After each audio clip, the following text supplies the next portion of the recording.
Buenas, estamos de nuevo. Vamos a hacer una segunda parte frente a la presentación de Omaira Cárdenas, nuestra lideresa Cancuama, que nos está ayudando en comprender qué es esto de los derechos étnicos. Vamos a entrar entonces al tercer momento, en donde está haciendo la explicación sobre la legislación nacional de la República. Estemos atentas frente a la información tan importante que ella nos está brindando. Ancestrales. En este momento, queridas compañeras,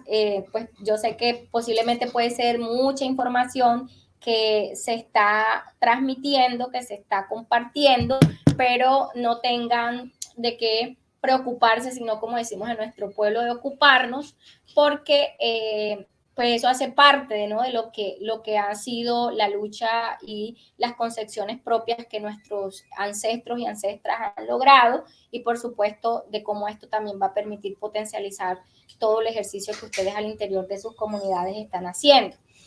Ya entonces vamos a adentrarnos a la tercera y última parte de este importante ejercicio, y es lo que hemos denominado derechos étnicos. Vamos a iniciar su abordaje desde la legislación nacional de la República. En este sentido, para iniciar a hablar de todo lo que corresponde a los derechos étnicos desde la legislación nacional de la República, vamos a hablarlo y abordarlo desde el marco, inicialmente marco de marcos, que es el marco constitucional, la Constitución de 1991, representó, por supuesto, un hito histórico de participación y reconocimiento de los derechos de los pueblos étnicos en el ordenamiento jurídico nacional, al definir diversos preceptos relacionados con el asunto, dentro de las cuales se resaltan las siguientes. Un poco compartir y decir, si bien en la Asamblea Nacional Constituyente estuvieron compañeros y compañeras, aunque no se diga, también indígenas como voceros y delegados oficiales para hacer toda esta reformulación del Estado de Derecho al Estado Social de Derecho y la inclusión y reconocimiento de los pueblos étnicos como sujetos de derecho. Si el pueblo afro, negro, raizal, palenquero no tuvo representación, los delegados que estuvieron hicieron las veces de, y precisamente lo que se quería y se logró, por así decirlo, es con el reconocimiento del artículo 55 transitorio, que es el que le da vida posteriormente a la ley 70 de 1991, que también ya nos vamos a adentrar a desarrollar. Aquí traigo un poco una compilación de esos artículos que se encuentran definidos en la Constitución política, que reconocen los derechos étnicos, en este caso de los pueblos indígenas. Hay uno que es tanto para los pueblos afro como para el pueblo gitano ron, como para los pueblos indígenas, y es el artículo número 1, reconoce el pluralismo como principio fundante del Estado Social de Derechos. Encontramos luego el artículo 7º, que estipula que el Estado reconoce y protege la diversidad étnica y cultural de la nación colombiana. Artículo 5º, se da el reconocimiento sin discriminación alguna de la primacía de los derechos inalienables de la persona y el amparo de la familia como institución básica de la sociedad. Artículo 8º, la obligación del Estado y las personas de proteger la riqueza cultural y naturales de la nación. Artículo 10º, el reconocimiento de las lenguas y dialectos de los grupos étnicos como oficiales en sus territorios. Hay que decir, hay una ley que reconoce las lenguas nativas, las 65 lenguas que tenemos los pueblos actualmente, y eso también fue un proceso de conquista, de progresividad de derechos. Encontramos el artículo 13, el derecho a la igualdad, a la libertad, con los mismos derechos, libertades, oportunidades, sin ninguna discriminación por razones de sexo, raza, origen social, familiar, lengua, religión, opinión política, filosófica. Artículo 17, se prohíbe la esclavitud, la servidumbre y la trata de seres humanos en todas sus formas. Artículo 63, la afirmación de las tierras de resguardo como bienes inalienables, imprescriptibles e inembargables. Encontramos el artículo 70, que es el reconocimiento a la igualdad y dignidad de todas las culturas que conviven en el país, estableciendo que estas son el fundamento de la nacionalidad. El artículo 93, que es el bloque de constitucionalidad, que reconoce la incorporación al ordenamiento jurídico nacional de todos esos instrumentos jurídicos nacionales, convenios y tratados que se suscriben en el marco de la protección de los derechos humanos y que terminan siendo incorporados a la Constitución política. El artículo 171, que reconoce la circunscripción especial indígena en el caso de 2 senadores, y también se reconoce posteriormente con la ley 70 la circunscripción especial afrodescendiente, en donde establece la participación a través de 2 curules en la Cámara de Representantes. Artículo 246 habla sobre el reconocimiento de la jurisdicción especial indígena. Artículo 286 reconoce los territorios indígenas como entidades territoriales. Ya hace un rato, en el primer momento de la presentación, le hacía alusión a algunos conceptos. Artículo 329, la conformación de las entidades territoriales indígenas. Artículo 330, los territorios indígenas estarán gobernados por consejos conformados y reglamentados según sus usos y costumbres de sus comunidades. Y con ello encontramos importante para el pueblo negro, afrocolombiano, raizal y palenquero el artículo 55 transitorio. El objetivo de este artículo es que una vez se expidió la Constitución de 1991, dentro de los 2 años siguientes a ello, el Congreso expediría, previo estudio por parte de una comisión especial que el gobierno crearía para tal efecto, una ley que les reconozca a las comunidades negras que han habitado o ocupado tierras baldías en las zonas rurales ribadeñas de los ríos de la cuenca del Pacífico, de acuerdo con sus prácticas tradicionales de producción, el derecho a la propiedad sobre las áreas que harán de la misma ley. Esa comisión especial finalmente se dio, y con ello lo que se logró es la promulgación de la ley 70 del 93 o ley de comunidades negras, que incluye la creación de un distrito electoral especial para asegurar 2 escaños en el Congreso a las comunidades negras. Además, la ley reconoce el derecho a la propiedad colectiva por las comunidades negras de ciertas tierras ribadeñas del Pacífico, así como los derechos al subsuelo de esas tierras y la necesidad de aportar nuevos recursos para el cumplimiento de la garantía constitucional de la educación para todos los ciudadanos. En el caso de los pueblos indígenas, encontramos el artículo, bueno, aquí hubo un error, no es el artículo 54, me disculpan, yo les cambio la diapositiva y se las comparto para que las tengan. No es el artículo 55, es el artículo 54 transitorio, que en este caso se pensó en esa misma sintonía de lo anteriormente dicho para el pueblo negro, pero en este caso para los pueblos indígenas. Y en él lo que se configura es otorgar al gobierno la facultad para dictar las normas fiscales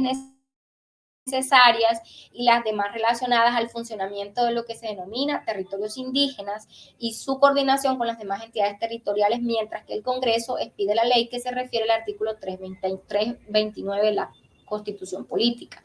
Aquí particularmente con este decreto o este artículo transitorio fue posible que en esta lucha de minga, resistencia, movilización de los pueblos indígenas se lograra la formulación, promulgación e implementación de lo que se conoce el decreto 1953 del 2014, que establece la puesta en marcha o el funcionamiento de un régimen especial para el funcionamiento de los territorios indígenas como entidad territorial, para la puesta en marcha de los sistemas propios como el ICGP, el CISPI, el CEID, el saneamiento básico y agua potable y la formación y la jurisdicción especial indígena.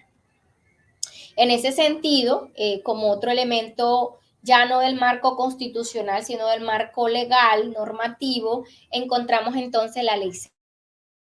70 de 1993, que es la que reconoce a las comunidades negras de las zonas rurales aledañas a los ríos de la cuenca del Pacífico en donde posteriormente se expidió el decreto 1745 del 95, por el cual se reglamenta el capítulo tercero de la ley 70 y se adopta el procedimiento para el reconocimiento del derecho a la propiedad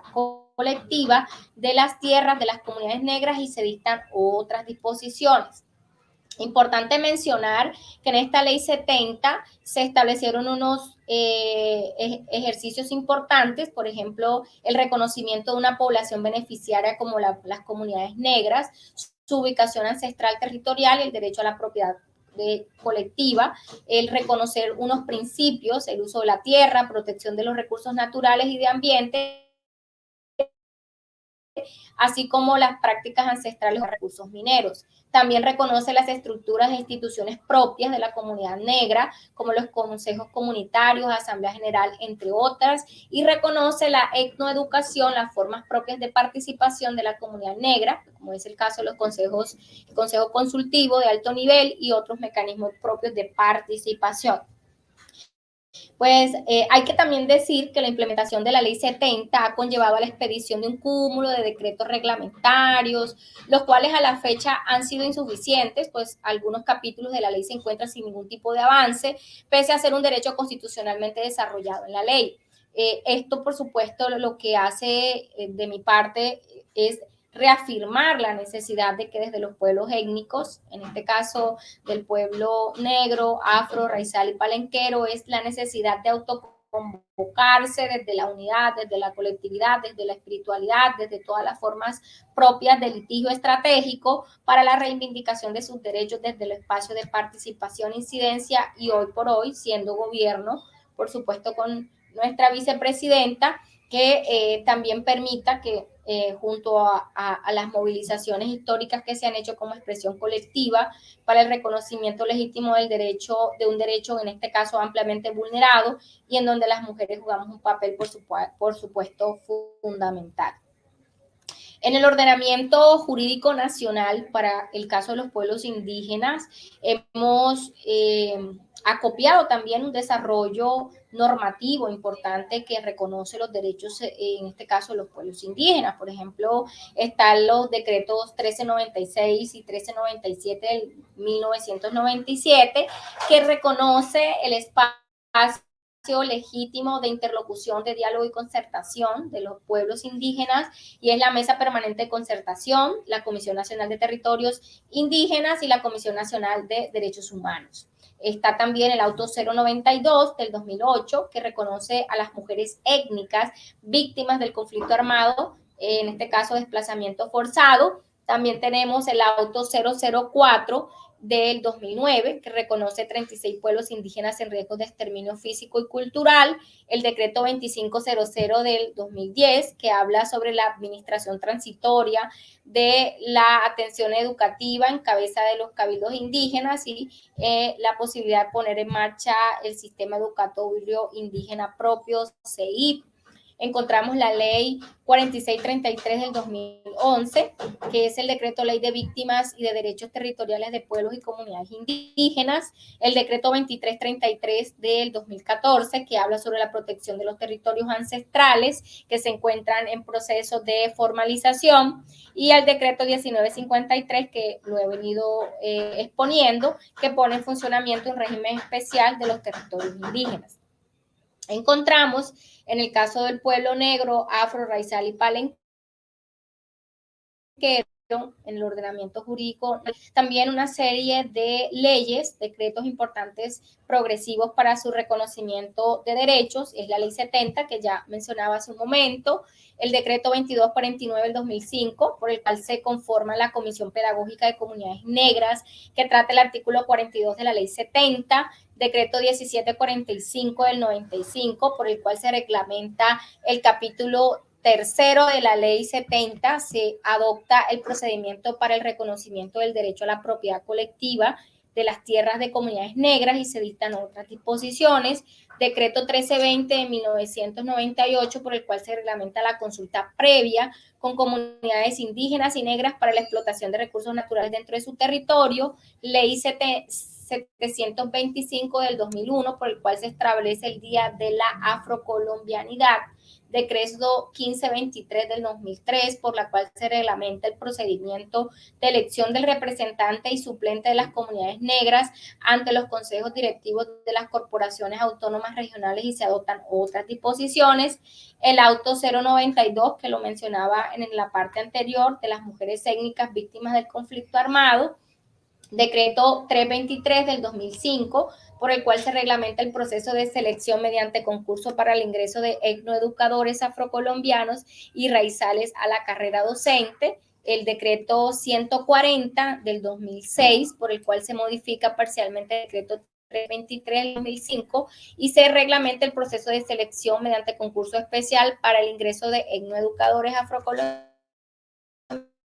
y raizales a la carrera docente. Se determinan criterios para su aplicación y se dictan otras disposiciones. Decreto 3770 del 2008, por el cual se reglamenta la Comisión Consultiva de Alto Nivel de Comunidades Negras, Afrocolombianas, Raizales y Palenqueras. Se establecen los requisitos para el registro de los consejos comunitarios y organizaciones de dichas comunidades y se dictan otras disposiciones. Decreto 4533 del 2011, que es el decreto de ley de víctimas y derechos territoriales de los pueblos y comunidades negras, afrocolombianas, raizal y palenquera. El decreto 2893 del 2011, por el cual se modifican los objetivos, la estructura orgánica y funciones del Ministerio del Interior y se integra el sector administrativo del interior. Pues hago la nota importante de que posiblemente en el momento quien lo lea o en el momento que se lea, algunos decretos, como esto es un tema cambiante y dinámico, puedan ser modificados o derogados. En este sentido, culminamos entonces la primera parte de este último momento o la primera dimensión de este último momento de derechos étnicos y nos vamos a adentrar a revisar toda la legislación especial étnica de la República que contempla en el marco del bloque de constitucionalidad. En este sentido, los pueblos étnicos, el ordenamiento jurídico internacional regional, en el marco de lo que se conoce como el bloque de constitucionalidad, que lo vimos hace un rato, establecido en el artículo 93 constitucional, reconoce a través de la ley 22 de 1981, por medio del cual se aprueba la Convención Internacional sobre la Eliminación de todas las formas de discriminación racial, adoptado por la Asamblea General de las Naciones Unidas en resolución del 2106 del 21 de diciembre de 1965 y abierta la firma el 7 de marzo de 1966. También se reconoce y hace parte del ordenamiento jurídico interno la Ley 21 del 91, por medio del cual se aprueba el convenio 169 sobre pueblos indígenas y tribales en países independientes y sobre el cual pues también adelante vamos a dialogar. En el Sistema Universal de las Naciones Unidas de Derechos Humanos encontramos también unos instrumentos importantes que reconocen esos derechos étnicos, como son la Carta de la Organización de las Naciones Unidas, que es el primer instrumento que usó el término de derechos humanos, la Declaración Universal de los Derechos Humanos, el Pacto Internacional de los Derechos Civiles y Políticos, Pacto Internacional de los Derechos Económicos, Sociales y Culturales, la Convención Internacional sobre la Eliminación de todas las formas de discriminación racial, la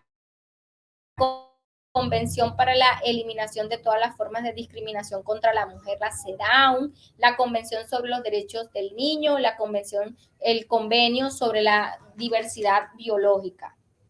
En el sistema interamericano de derechos humanos encontramos la Declaración Americana de los Derechos y Deberes del Hombre y el Ciudadano, la Convención Americana de Derechos Humanos, la Comisión Interamericana de Derechos Humanos, que establece, pide u otorga medidas cautelares, hace visitas a terreno, informes nacionales, acuerdos amistosos, elaboración del sistema especial sobre la situación de pueblos en Colombia, Brasil, Ecuador, Perú, entre otros países, y la Corte Interamericana de Derechos Humanos, que a su vez emite medidas provisionales o resolución de casos. Es importante tener en cuenta que dentro de los mecanismos de exigibilidad de los derechos étnicos se establece que se tienen que agotar todas las acciones posibles, realizables, en el derecho interno dentro del ordenamiento jurídico nacional. Puede ser a través de las diferentes ramas, a través de acuerdo a la naturaleza del caso,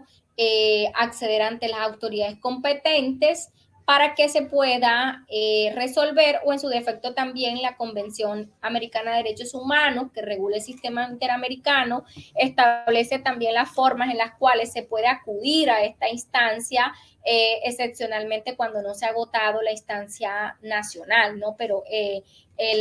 la premisa general es que se acude a ella cuando ya no hay otra herramienta interna, y cada caso pues también establece sus formas. Hay unos marcos normativos específicos, por lo menos encontramos el convenio 169 de la Organización Internacional del Trabajo, la Declaración de las Naciones Unidas, indígenas, la Declaración Americana sobre los Derechos de los Pueblos Indígenas, la Declaración de Santiago, Conferencia de Chile, que en este evento es donde se posesionó el término de afrodescendiente, y con ello es usado y reivindicado principalmente en América Latina, la Declaración de Durban, que fue posterior a esta anterior, que fue en el 2001, en donde se llevó a cabo la tercera conferencia mundial contra el racismo, la discriminación racial, la xenofobia y sus formas conexas de intolerancia de Naciones Unidas. En cuanto al convenio 169 de la Organización Internacional del Trabajo, pues se puede decir lo siguiente. Fue ratificado en Colombia mediante la ley 21 del 91, tiene un antecedente importante que muy poco se conoce o muy poco se habla, y es que antes de que estuviera el convenio 169 estaba el convenio 107, que se considera el primer instrumento internacional vinculante sobre poblaciones indígenas y tribales en el país, en países independientes. El convenio 169 representa el instrumento jurídico internacional vinculante más completo que en materia de protección de los pueblos étnicos se haya adoptado hasta la fecha, y su adopción constituye un hito trascendental en la normatividad internacional pertinente. Aborda los derechos de los pueblos étnicos al desarrollo, a su desarrollo consuetudinario, a sus tierras, territorios, recursos, al empleo, a la educación y a la salud, no discriminación, consulta previa, libre e informada.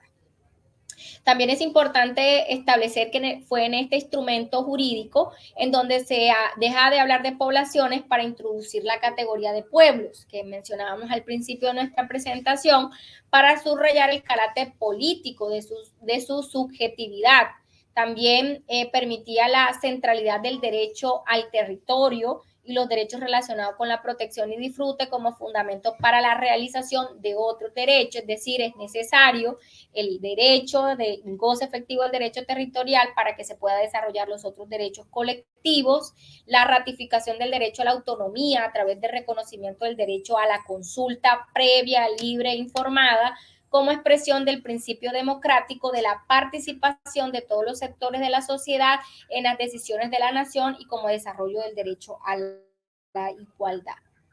Ahora bien,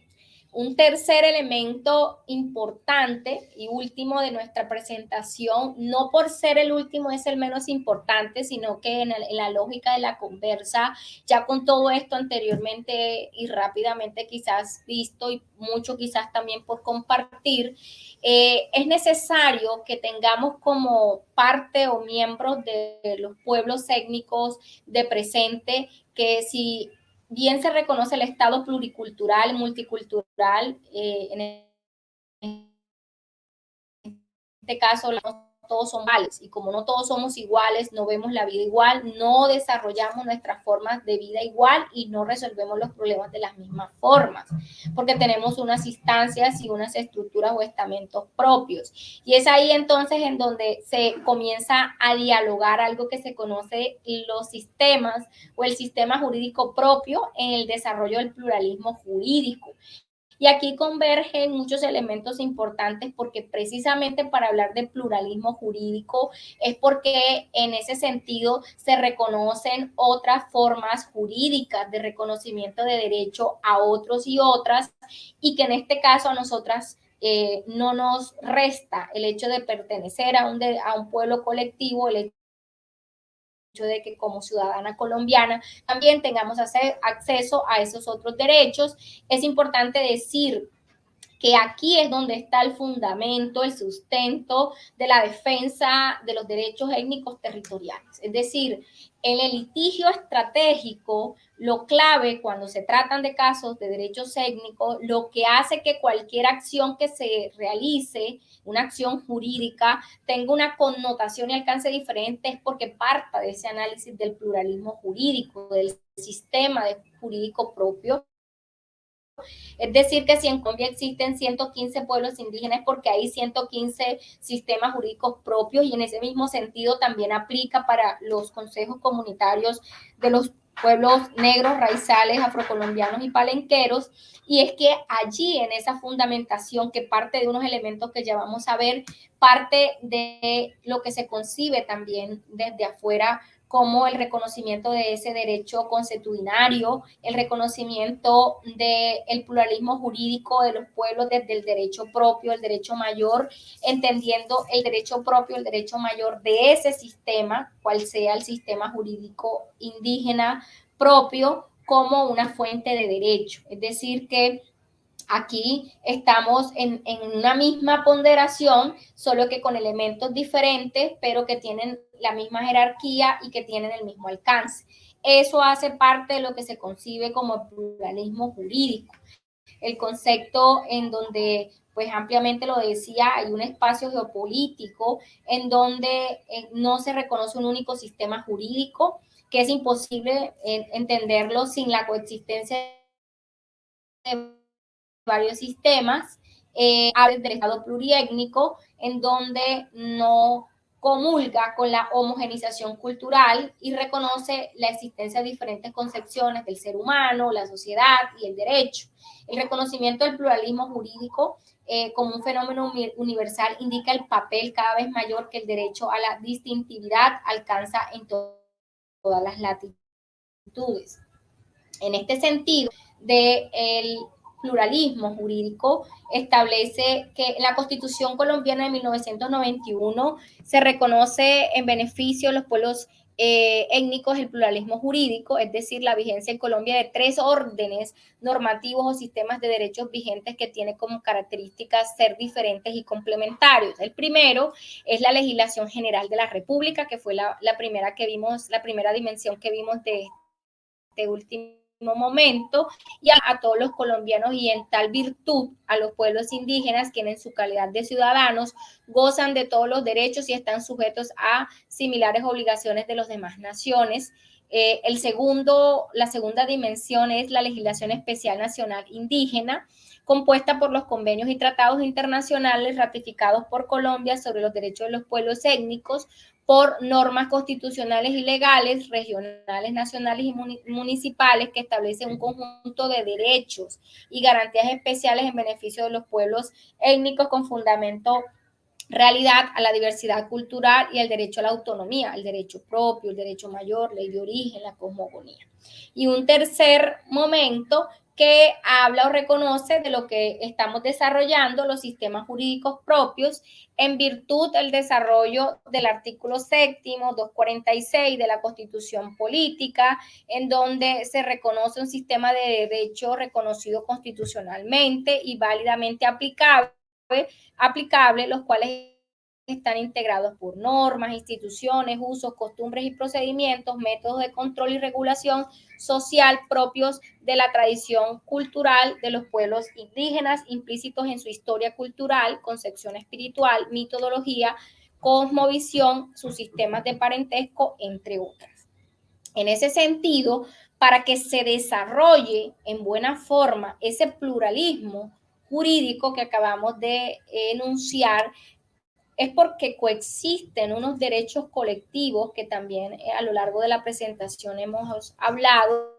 y en este caso particular, para cerrar nuestra presentación, vamos a enunciarlos. Está los derechos colectivos a la identidad cultural, pues por supuesto que parte de reconocer que el Estado colombiano protege la diversidad étnica y cultural. Se entiende entonces que la identidad cultural es el respeto por las otras formas de vida, y también la protección y garantía de que esas formas parten de esa cosmovisión, de esas prácticas económicas, costumbres, lenguas, organizaciones sociopolíticas. La cultura sustenta en el reconocimiento y el respeto integral de los principios de la diversidad. Ese principio visto desde 3 puntos o principios, como es el principio de pertenencia, dentro del cual se define el derecho a tener un espacio individual, colectivo, físico y sobrenatural para el desarrollo material, social, cultural y espiritual del ser en armonía e interdependencia que se refiere al territorio. Segundo, principio de dignidad. Como base del derecho a ejercer sus libertades y satisfacer esas necesidades materiales, existenciales, individuales y colectivas. Principio de autonomía como base del derecho a participar y definir su propio presente y futuro, y como cuarto, el principio de la autodeterminación como fundamento del derecho a decidir libremente su estatus político y aspiración de buen vivir a nivel espiritual, económico, cultural y social. Como segundo derecho encontramos el territorio. El territorio, como yo lo he dicho en la presentación, tiene que mirarse desde una visión integral y colectiva, como los pueblos lo miran. Para los pueblos étnicos, el territorio es un espacio permanente de vivencia y de encuentro con su historia, su cultura, sus ancestros, su identidad y en general con todos los elementos que hacen parte de la integridad cultural con los pueblos. Es decir, es esa relación armónica entre el ser y el territorio, y también se concibe, ¿no?, que en el territorio se representa todo un universo en donde no solamente se contempla lo que nosotros pisamos, sino también se contempla el concepto de territorio por encima del suelo, sobre el suelo y debajo del suelo. Todo esto está ligado, por supuesto, a ese principio de lo sagrado, de la supervivencia física, a todo lo relacionado con esas prácticas y usos y costumbres. Entonces, se concibe, por supuesto, el territorio desde esa integralidad. El territorio, en este caso, la Constitución Política del 91 no establece una forma expresa del derecho al territorio. Sin embargo, el derecho al territorio sí está consagrado en los tratados internacionales, como es el Convenio 169, los cuales son incorporados a la Constitución a través de la bloque de constitucionalidad, que ya lo vimos hace un momento. Es importante tener en cuenta, pues la Corte ha desarrollado esta concepción del derecho al territorio como un derecho fundamental, un derecho colectivo, y es que los pueblos indígenas y tribales guardan una relación especial con la tierra, pues con frecuencia sus tradiciones y ritos se relacionan con la tierra por tener un carácter sagrado o un significado espiritual, y además de ella depende de una gran parte de su existencia física y como grupo diferenciado culturalmente. Al respecto, el manual de aplicación del Convenio 169 sobre pueblos indígenas y tribales señala que el concepto de tierra suele abarcar todo el territorio que utiliza, comprenden bosques, ríos, montañas, mares y toda una superficie. Bueno, ahí está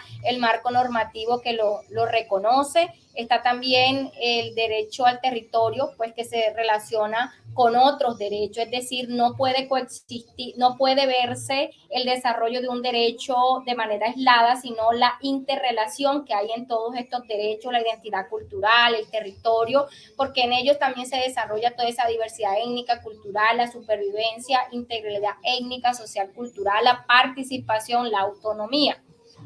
Entonces hay una serie de conceptualizaciones sobre lo que implica el territorio, digamos, desde esas concepciones que ya las características con relación a la propiedad, con relaciones a los territorios étnicos, y tiene que ver con las concepciones que mencionaba hace un momento. Se mira los territorios étnicos desde la visión de propiedad colectiva, en el sentido de que la pertinencia de esta no se centra en el individuo, sino en el grupo o la comunidad, que tiene un espíritu inalienable, es decir, su propiedad no se puede vender, ceder, traspasar, es imprescriptible, su propiedad no se termina con el pasar del tiempo, aunque algunos actores podrán ejercer posesión material sobre estos, y es inembargable porque no puede ser usado para embargos, ni puede ser utilizado como prenda de garantías para deudas personales o individuales. Entonces, se hace importante mencionar otro derecho colectivo que se desarrolla con estos derechos que anteriormente acabo de mencionar, y es el derecho a la consulta previa, libre e informada. Importante decir que la consulta previa es un derecho fundamental que tienen los pueblos indígenas y demás grupos étnicos cada vez que se vaya a tomar una decisión que pueda afectarles directa o indirectamente cuando se pretenda realizar proyectos, obras, actividades dentro de sus territorios y puedas afectarles directamente. Eso ha sido un concepto de un fallo constitucional de la Corte. También tiene un carácter de irrenunciable, dicho por la Corte Constitucional, y lo que se quiere y se pretende con el ejercicio de la consulta previa, incluso si habláramos sería en otro momento el consentimiento previo, libre e informado, es garantizar el derecho de los pueblos a decidir sus propias prioridades en lo que atañe al proceso de desarrollo, en la medida que éste afecte sus vidas. Y esto va muy de la mano del derecho a la participación, porque el derecho a la participación es quien permite en un ámbito mucho más general el desarrollo de la consulta previa, pero no lo suscribe exclusivamente ese escenario, sino que convoca a que todo lo que afecte a los pueblos étnicos tiene que garantizarle la participación a los pueblos para que también puedan pensar y establecer cómo puede desarrollarse cualquiera que sea el estamento que se piensa desarrollar. Hay unos objetivos de la consulta previa, digamos, dentro de los cuales se destacan unos importantes, que es que las comunidades tengan un conocimiento pleno previo de los proyectos, de las decisiones que le conciernen directamente, como por ejemplo los proyectos destinados a explorar o a explotar los recursos naturales en los territorios que ocupan o les pertenecen, así como conocer todos los mecanismos, procedimientos y actividades requeridos para ponerlos en. También como objetivo está ilustrar a las comunidades sobre la manera como la ejecución de los referidos proyectos pueden conllevar a una afectación o menoscabo o elementos que constituyen la base de cohesión social, cultural, económica y política, y por ende el sustrato para su subsistencia como grupo humano con características singulares. Y un tercer objetivo es brindar la oportunidad de las comunidades para que libremente, mediante la convocatoria de sus integrantes o representantes, valoren conscientemente las ventajas y desventajas del proyecto, sean oídas en relación con las inquietudes y pretensiones, y que tengan lo que se concierne a la defensa de sus intereses y pueda pronunciarse sobre su viabilidad. Hay unas fases que está también normado de la consulta previa. Hay una fase de preconsulta en donde se establece todo lo relacionado a la información, a la ruta metodológica, donde se indican los tiempos, los actores, las reuniones, cómo lo conciba el pueblo étnico. Hay una fase de realización de la consulta, que ya es la implementación de esa ruta metodológica, de los momentos que se establece, en donde lo que se busca es establecer impactos o afectaciones y cómo se pueden prevenir, solucionar y mitigar, y permite y es necesario el acompañamiento del Ministerio Público en cada una de esas fases. Y una tercera fase, la fase de seguimiento y control, que es la fase importante. Previo a esto está la fase de protocolización, que digamos la protocolización hace parte de una de las fases de la ruta, pero es necesario o no se limita el derecho a la consulta solo cuando se dé la protocolización, sea con acuerdo o no, sino que el seguimiento y el control hace parte del desarrollo mismo de las consultas previas. Hay unas características de la consulta previa en cuanto a la titularidad, que está en cabeza de las comunidades indígenas y afrodescendientes. Hay un ámbito temático que es respecto al tema que vaya a afectar directamente a los pueblos étnicos. Hay un tipo de medidas, no solamente medidas administrativas, sino también medidas legislativas, como por ejemplo el caso del decreto o los decretos ley 4633, 4635, por ejemplo. Hay un momento en donde se indica que la consulta debe ser oportuna. Desafortunadamente eso muchas veces no se da en su generalidad, no se da y no confluye con el principio de que sea previa. Y los efectos, pues obviamente la omisión de la consulta en cualquier trámite, especialmente en el legislativo, pues se configura una violación a un derecho fundamental como es la consulta previa y por lo tanto pues se puede proceder a las acciones que haya lugar, como ejemplo una tutela. Hay un derecho importante que es el derecho a la jurisdicción especial indígena. En este derecho, también como lo mencioné hace un rato, está desarrollado en el artículo 246, donde reconoce que los pueblos indígenas en cabeza de sus autoridades podrán ejercer funciones jurisdiccionales dentro de un ámbito territorial de conformidad con sus propias normas y procedimientos, siempre que no sea contrario a la ley, a la Constitución, y la ley establecería las formas de coordinación de esta jurisdicción especial con el sistema judicial nacional, cosa que todavía está en mora, que hay algunas experiencias significativas, pero hay que seguir fortaleciendo, por supuesto, este derecho. En el marco del decreto 1953 también da un alcance del reconocimiento, alcance de la jurisdicción especial indígena y el deber de apoyo que debe coexistir en esa coordinación y articulación entre esta jurisdicción especial indígena y el sistema judicial nacional. En este caso también se reconoce las justicias ancestrales del pueblo negro, raizal y palenquero, en donde a través de los consejos comunitarios y de sus formas propias de organización también se establecen unas instituciones para la aplicación de justicia. Hay un derecho importante que es el derecho a la objeción cultural, que fue traído en la práctica recientemente en el marco del capítulo étnico del Acuerdo Final de Paz, que se suscribió en el 2016 y que habla en la posibilidad o derecho que tienen los pueblos a hacer una objeción con relación a consentir o no cualquier aspecto que tenga un efecto o impacto en sus derechos e integridad. Y es muy importante que tengamos esto de presente porque este derecho a la objeción cultural tiene un reconocimiento constitucional y permite que se genere el diálogo en el reconocimiento de derechos o en el reconocimiento posible de alguna afectación a algún derecho colectivo de los pueblos étnicos, es que los pueblos podamos desde esa sabiduría, desde ese saber, manifestar en qué momento hay situaciones que van a afectar de manera trascendental la pervivencia física y cultural del pueblo y por lo tanto se apela a esta objeción cultural. Tenemos también el derecho a la autonomía y el derecho a la autodeterminación. La autonomía es un principio de la autodeterminación que es desarrollado en los marcos normativos internacionales y que establece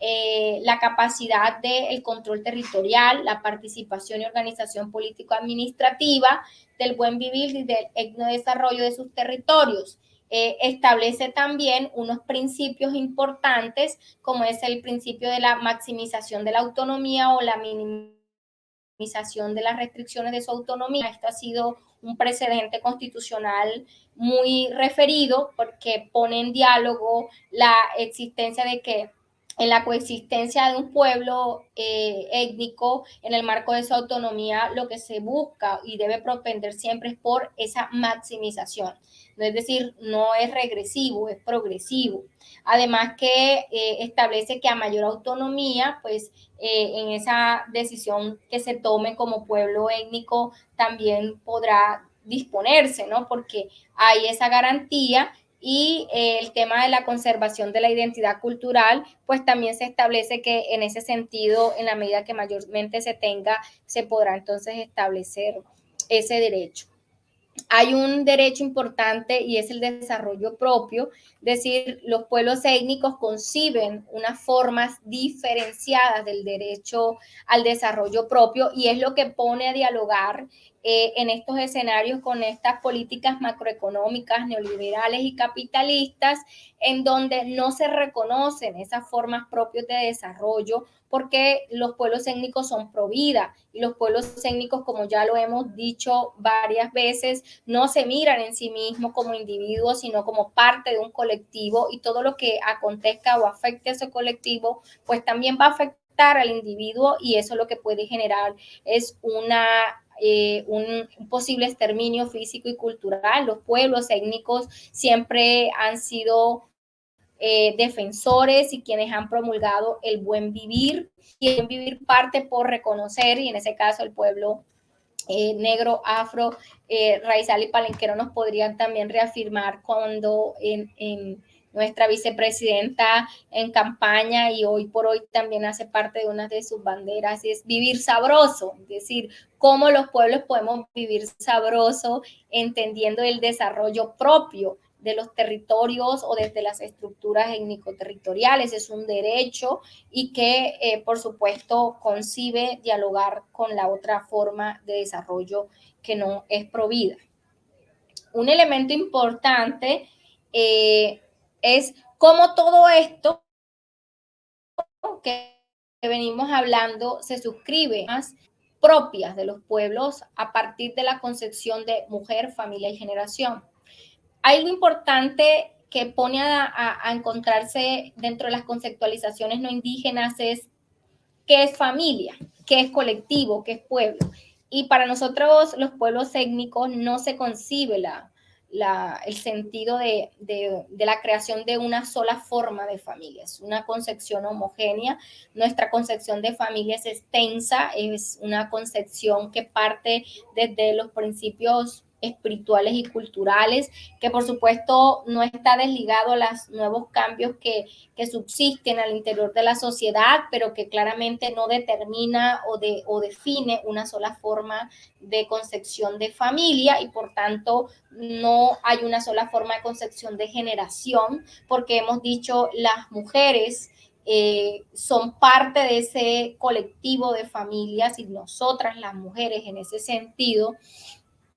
pues como formadoras, cuidadoras, protectoras, pero también defensoras, como madres, hacemos un ejercicio propio al interior de nuestro pueblo, pensando en nuestro pueblo. Es decir, cuando una mujer lidera, cuando una mujer está formándose como ustedes, cuando una mujer está en estos procesos de incidencia, de participación, no lo hace pensando en ella, sino que lo hace pensando en un colectivo y lo hace pensando en una familia y en unas generaciones que, por supuesto, en ese relevo generacional se pondrán en comunicación. Entonces, las concepciones propias de mujer étnica, de familia étnica y de generación superan las concepciones propias del Estado colombiano. Y finalmente, es importante también mencionar que hay unos mecanismos de exigibilidad de derechos que en algún momento mencionaba, la acción de tutela, que está en la Constitución política, la acción de cumplimiento, medios de control de nulidad, derechos de petición, que no son las únicas acciones,